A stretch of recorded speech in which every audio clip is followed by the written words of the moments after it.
Terima kasih Yang Mulia atas waktu yang diberikan kepada termohon. Ahli Dr. Yusan. Iya Pak. Menurut pendapat ahli, supaya masyarakat pengemudi aman, sebenarnya apa syarat-syarat suatu jalan atau jembatan itu berfungsi baik? Adakah syarat-syarat yang harus dipenuhi, katakanlah harus lebar, trotoar, tanda-tanda, rambu-rambu? Kami ingin menanyakan itu supaya jangan sampai korban-korban kecelakaan ini semakin hari semakin banyak. Iya. Menurut pendapat ahli sebenarnya apa yang ideal itu terhadap jalan maupun jembatan layang dan seterusnya? Iya. Jadi berbicara tentang faktor jalan yang memenuhi syarat keamanan untuk menghindari terjadinya kecelakaan lalu lintas dan mengakibatkan korban, di dalam Undang-Undang Lalu Lintas Nomor 22 Tahun 2009 ada beberapa instansi yang dipadukan untuk menilai kelayakan untuk keselamatan pengguna jalan itu, yang disebut forum lalu lintas. Forum lalu lintas. Jadi ada 5 kementerian itu termasuk Polri untuk melakukan pengamatan, yang melakukan perencanaan, yang melakukan pembangunan, dan bahkan selalu melakukan analisa evaluasi yang berkelanjutan tentang kenyamanan dan keamanan jalan tersebut untuk layak memenuhi syarat keamanan pengguna jalan. Itu yang saya ketahui. Kesimpulannya berarti mesti ada rambu-rambu, tanda-tanda, lampu penerangan yang cukup. Apakah itu termasuk? Termasuk itu dalam upaya ya forum tadi untuk menyediakan layanan jalan yang nyaman dan aman bagi penggunanya. Di antaranya yang Bapak sebutkan termasuk rambu-rambu. Demikian. Selanjutnya ahli. Tadi ahli menjelaskan bahwa seket TKP itu adalah paling penting, bahkan 80% fakta di lapangan akan menjadi kesimpulan. Ya. Kemudian harus jelas posisi awal akhir, termasuk siapakah saksi-saksi yang melihat, mendengar, mengetahui sendiri. Ya. Di lapangan banyak sekali pengendara di belakang itu ketika terjadi kecelakaan itu kadang-kadang takut untuk membantu. Ya. Saksi juga kemarin dihadirkan hanya sebatas melakukan pemotretan. Ya. Hanya motret helm atau apalah dan lain sebagainya. Tapi dia tidak, mohon maaf, tidak berusaha untuk membantu atau paling tidak korban menolong. Ya. Apa yang menyebabkan hal ini sehingga kadang-kadang masyarakat takut dipersalahkan jika yang bersangkutan nanti menyelamatkan kondisi korban, apalagi posisi korban ada di tengah lalu lintas terus bergerak. Ya. Bagaimana masyarakat harus bertindak mengenai hal ini? Sementara, mohon maaf, katakanlah kantor polisi jauh atau memang tidak ada patroli. Ya. Jadi inti dari pertanyaannya bahwa masyarakat kita ketika menemukan kejadian kecelakaan lalu lintas ada yang tidak melakukan pertolongan, gitu ya. Apa saja penyebab masyarakat bersikap seperti itu pertanyaannya ya Pak ya. Jadi yang pertama dulu kita harus memahami bahwa secara aturan hukum wajib, ya, wajib bagi yang melihat orang membutuhkan pertolongan untuk dilakukan pertolongan. Kalau tidak melakukan, maka dia diancam hukuman malah, kan. Tetapi kenapa budaya masyarakat kita yang Bapak maksud tadi tidak mau menolong tadi,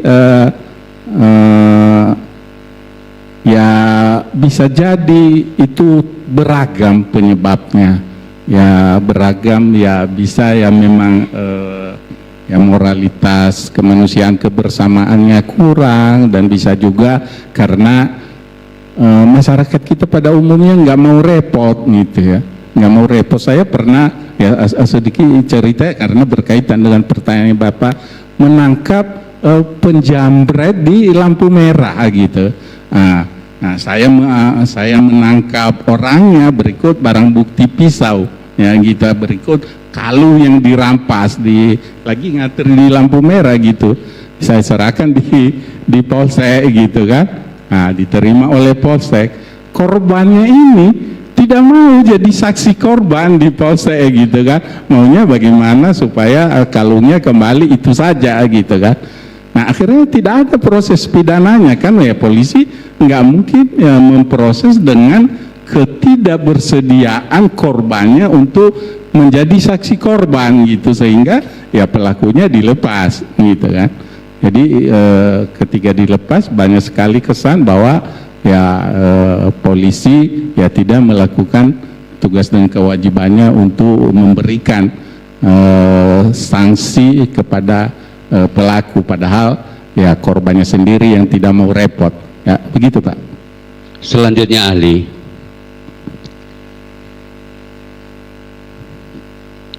Ketika ada dua orang pengendara sepeda motor, ya, melintas di jalan, ya, kemudian dia awalnya memang mengemudi dengan baik dan sesuai, ya, tetapi ketika tiba-tiba katakanlah orang itu kemudian diteriaki atau katakanlah rame-rame atau katakanlah dikejar oleh beberapa kelompok orang, ya, terlepas itu ada masalah tidak, ya, lalu akibat dari kejaran teriakan itu menimbulkan dua orang itu katakanlah terjadi kecelakaan, ya. Yang ingin kami tanyakan, akibat kematian dua orang ini akibat murni kecelakaan atau ada sebab akibat karena, mohon maaf, ya, tadi ada teriakan dan kejaran, ya, sehingga dia jadi peristiwa seperti itu. Jadi mohon pendapat ahli seperti apa ini? Ya, jadi tadi disampaikan ada murni kecelakaan karena memang jadinya terjalan. Ya. Jadi, nah kalau Bapak bertanya seperti itu, jadi saya harus menjelaskan lebih luas lagi bahwa peristiwa yang terjadi di jalan itu memang sering sekali langsung disimpulkan sebagai kecelakaan lalu lintas. Ya, padahal penyebabnya beragam juga. Salah satu contoh yang Bapak sampaikan tadi, gitu kan. Tetapi yang perlu kita fahami sebagai penegak hukum, ya mohon izin ya Bapak sebagai jaksa kan penegak hukum gitu kan, harus memahami bahwa penyebab terjadinya kecelakaan itu benar nggak karena teriakan itu gitu kan, atau tidak karena ya justru ya saya pribadi ini diteriakin orang, dikejar, padahal nggak ada masalah apa-apa, saya malah berhenti gitu, ada apa gitu kan.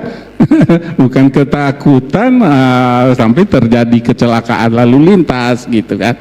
Jadi pertanyaan Bapak tadi, apakah itu dengan contoh seperti itu murni kecelakaan atau ada dugaan tindak pidana lain gitu kan. Jadi saya tentu tidak bisa menjawab secara ya atau bukan itu, karena untuk menyimpulkan itu tidak cukup dengan hanya cerita yang Bapak sampaikan. Ya, tidak cukup dengan berita yang Bapak sampaikan. Jadi ada fakta-fakta lain, ya termasuk keterangan saksi, ya yang harus dimiliki untuk menyimpulkan ya atau bukan. Demikian, Pak. Selanjutnya, Ya. masih kembali ke titik kecelakaan karena sesuai dengan ahli. Iya, Pak. Pada prinsipnya ahli tadi menjelaskan jika ada korban yang terjadi kecelakaan, dilakukan dokumen dan sebagainya, Iya. foto dan seterusnya. Jika diketemukan fakta di lapangan, korban yang satu katakanlah masih bisa hidup, yang satu sudah meninggal, Iya. bolehkah masyarakat itu memindahkan yang sudah meninggal atau dua-duanya paling tidak sambil menunggu Iya. tugas kepolisian yang sah, atau masyarakat boleh langsung dibawa aja ke rumah sakit? Iya. Protapnya, SOP-nya seperti apa? Karena Bapak juga menjadi dosen pengajar di Bayangkara. Iya. Ya, kalau Bapak menanyakan SOP, sementara yang Bapak masuknya di sini adalah masyarakat awam, Dua-duanya. masyarakat awam bagaimana Mohon dia maaf, tahu mohon maaf. SOP? Kalau sekarang masyarakat, mohon maaf kalau dari segi masyarakat bagaimana? Iya, kalau dari segi masyarakat ya itu apa yang terpikir dia untuk kebaikan sebenarnya kan, untuk kebaikan. Kalau memang dia memindahkan atau membawa ke rumah sakit, dia tidak mengerti dampak kelebihan atau kekurangan dalam proses hukumnya nanti. Jadi dia tidak mengerti SOP gitu, Bapak. Oh iya, Iya, makanya saya nanya dua-duanya. iya, Bapak. Sudah terjawab? Masih belum, tapi masih belum Yang jelas. belum yang mana? Terkait SOP yang untuk lalu lintas. Oh, Kalau tadi kan masyarakat. oh iya. Ini kaitannya dengan, mohon maaf, pembelajaran terhadap Iya. Bayangkara. Ya, kalau SOP kepada penegak hukum, ya secara normatifnya, ya tidak boleh sebelum dilakukan ya pemotretan, penandaan, ya supaya di kemudian hari untuk kepentingan penguatan pembuktian, maka itu wajib dilakukan sesuai dengan SOP penanganan dugaan dugaan di TKP tindak pidana apa sesuai dengan peristiwanya. Tentu berbeda-beda, tapi secara mutlak semua harus menjamin keaslian TKP, ya ditandai dengan melakukan pemotretan tadi, ya maupun memberikan tanda dengan tulisan kapur. Penyidik itu biasanya salah satu peralatannya itu diperlengkapi, demikian. Selanjutnya, karena ahli juga ahli di bidang kecelakaan, namun di sisi lain juga sudah bertugas 38 tahun menjadi di unit 18 tahun, Pak. 18 ya. Iya. Yang ingin kami tanyakan,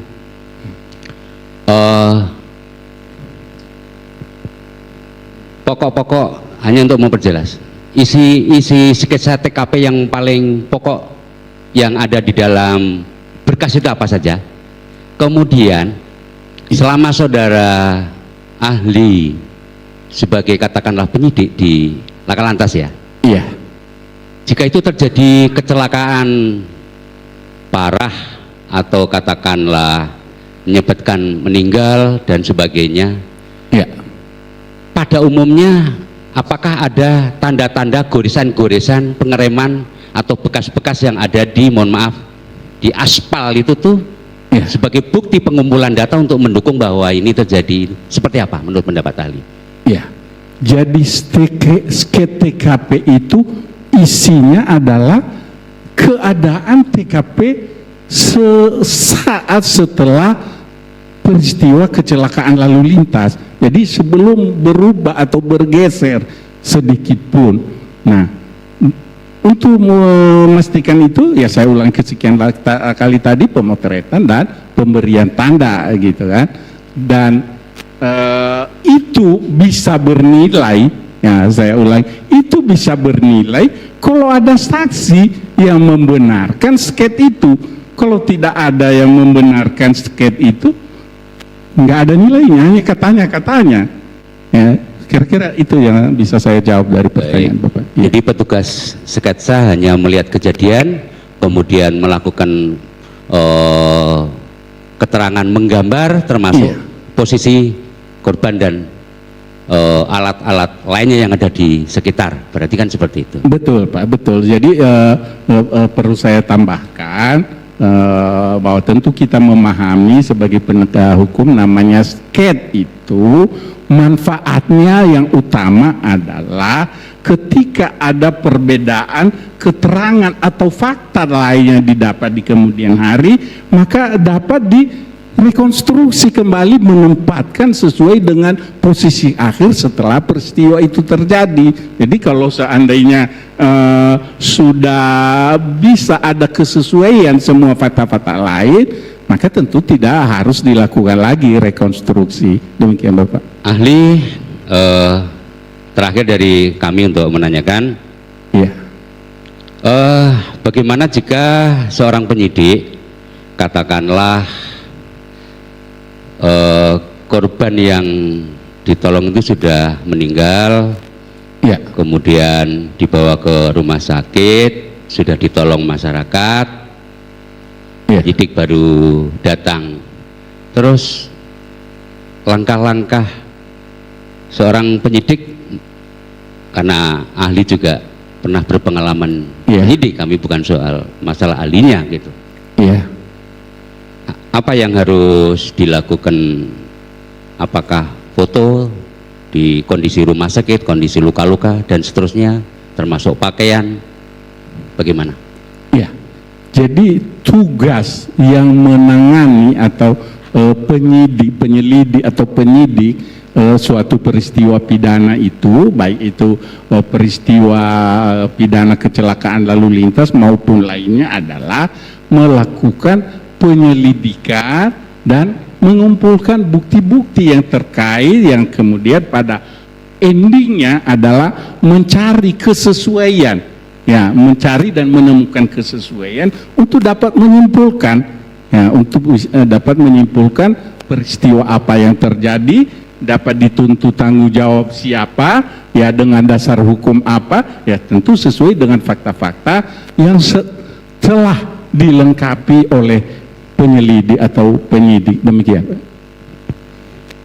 Jadi intinya tadi dari sekian pendapat ahli tadi, termasuk saksi fakta tadi, jika katakanlah memang kematian terhadap korban itu tidak wajar, tidak harus itu adalah murni kecelakaan, tetapi penegak hukum lain bisa menyidik itu akibat kematian adalah hal lain. Seperti itu, ahli.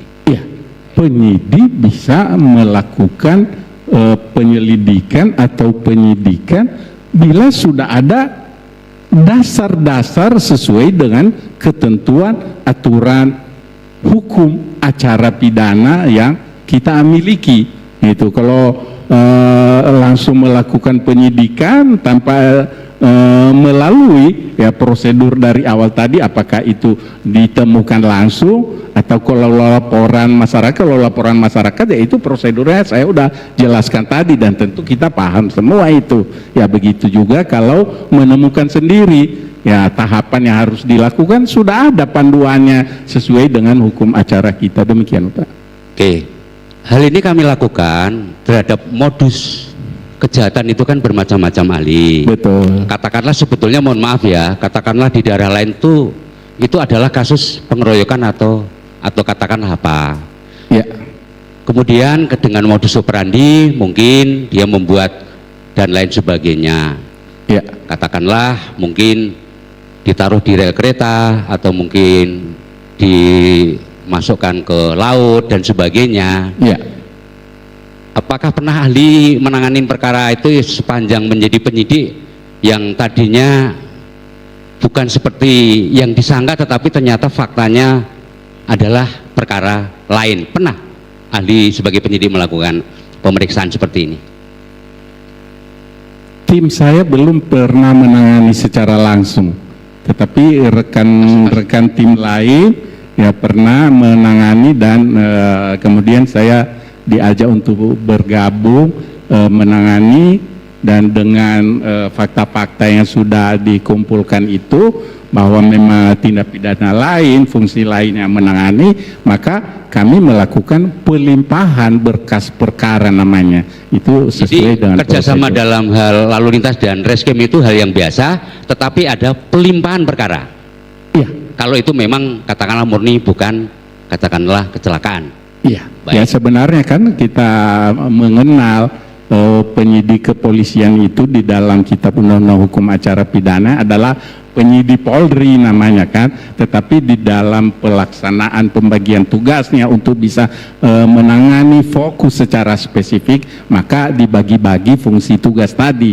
Nah, makanya ketika ada peristiwa yang memang diduga ada hubungannya satu sama lain, maka bisa dibentuk tim terpadu. Ya, salah satunya yang cukup viral waktu itu peristiwa Tugu Tani, ya, tersangka Apriani itu ya Pak, yang mengakibatkan meninggal 9 orang di tempat yang sedang olahraga pagi gitu. Itu kami gabung dari penyidik Laka Lantas dengan penyidik reserse. Demikian Pak. Terima kasih ahli, saya rasa cukup jelas. Baik. Terima kasih. Terima kasih. Terima kasih Yang Mulia. Majelis Yang Mulia, kami sebenarnya selama ini tinggal ngerasa sama termohon, tapi dalam pemeriksaan ini jadi termohon jadi ngambil posisi kami kan pemohon PK yang luar biasa. Fungsinya termohon ini hanya menanggapi, tidak setuju, keberatan, selesai. Tidak kemudian dia nanya, itu kan posisinya kami. Gitu. Jadi kami mohon kebijaksanaan majelis untuk membatasi lah hal-hal begitu. Ya, yang kedua ada satu lagi yang saya ingin tanyakan.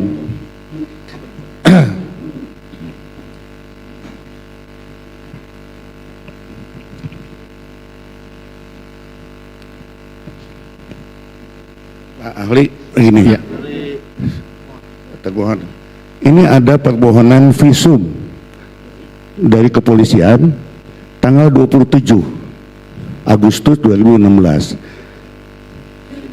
terhadap Vina. Pemohonnya adalah Lantas, tetapi di tanggal yang sama, hari yang sama, ini pemohonnya reskrim, padahal laporan pembunuhan itu tanggal 31 laporannya. Ini gimana itu? Ini bagaimana pendapat ahli? Iya, jadi pengajuan visum itu ver et repertum adalah kewenangan bahkan kewajiban ya, yang menangani dugaan peristiwa tindak pidana gitu kan. Nah, karena ini awalnya ditangani oleh penyidik kecelakaan lalu lintas, maka dialah ya mengajukan visum et repertum ke rumah sakit yang berwenang mengeluarkan itu.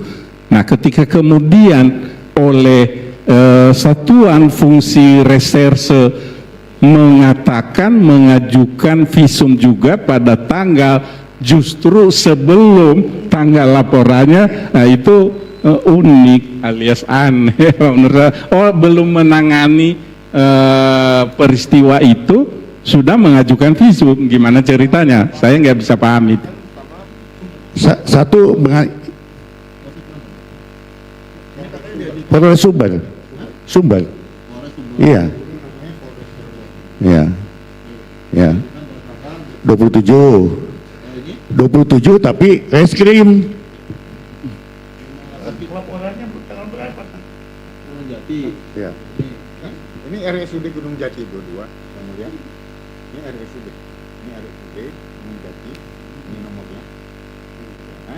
Nah, ini tanggal berikutnya diajukan oleh Polres Sumber tanggal 27 Agustus, diajukan oleh Lantas. Nah, kemudian oleh Polres yang sama pada tanggal yang sama diajukan atas nama reskrim di penomoran suratnya yang mulia. Visumnya nomor visumnya sama? Beda. Yang mulia, ini nomor yang reskrim itu nomor 190. Yang reskrimnya kapan? Ada 27 juga.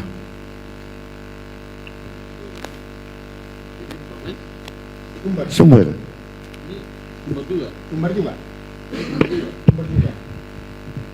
Jadi karena ini baru kami temukan, kami akan jadikan novum.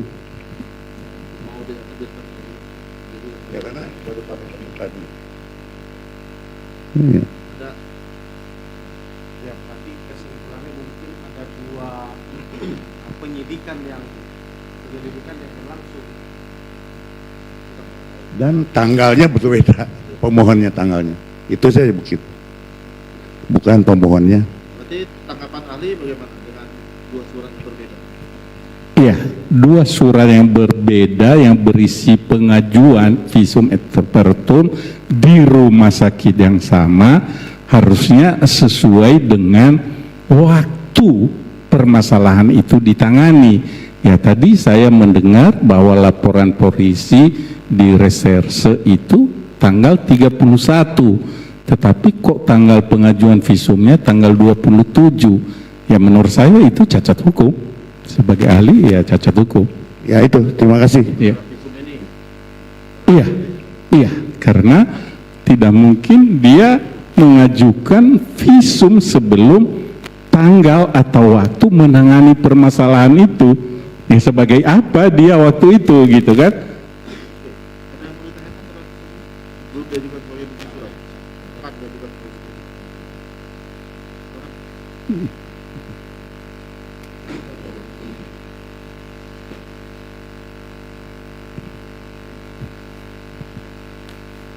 Cukup ya? Cukup? Cukup Pak? Baik, kalau cukup kita akhiri. Termohon cukup ya? Ya. Para pemohon nggak tahu ya tentang keterangannya? Oke, baik. Ahli mau ada yang disampaikan lagi? Selain yang Bapak terangkan tadi atau memberikan pendapat yang tadi, ada yang mau disampaikan lagi? Cukup? Ya, sedikit saja yang mulia, sebagai ahli, sebagai pemerhati hukum, ya kita sudah memahami fakta-fakta proses hukum yang ada ini, yang memiliki kewenangan untuk menyimpulkan, ya memutuskan dengan berbagai pertimbangan fakta-fakta tadi. Ya, saya berharap banyak kepada majelis hakim yang berwenang atau sejauh mana kewenangannya bisa memberikan keadilan hukum kepada semua pihak. Itu aja yang mulia, terima kasih. Ya, terima kasih Pak atas kehadirannya. Pemeriksaan sudah selesai, bisa kembali ke belakang Pak. Terima kasih yang mulia. Terima kasih Pak.